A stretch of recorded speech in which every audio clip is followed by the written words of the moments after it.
12:41 ng Sunday, June 29, 2025. Nandito ako ngayon sa Bay Park. So walang katao-tao dahil tanghaling tapat. So dapat kanina pa ako nagbablog, may tao. So trinay ko munang palisin at umalis naman.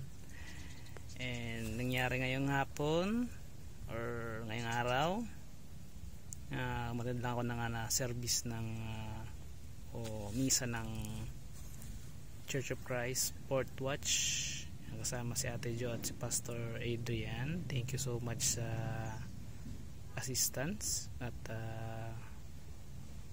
maganda ang ating napag-usapan kanina. Sobrang thankful ako dahil maganda yung naging topic natin.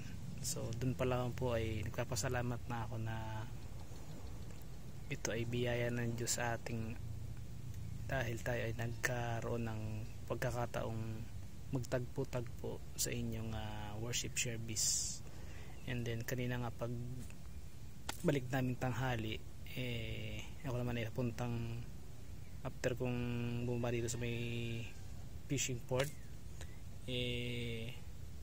may tinignan lang dito sa Bagong Bayan. Then dumiretso ako ng simbahan. About 11:20 siguro nakita ko si Mayor Attorney Elvis Uy. Yan, kinamayan ko and kinongrats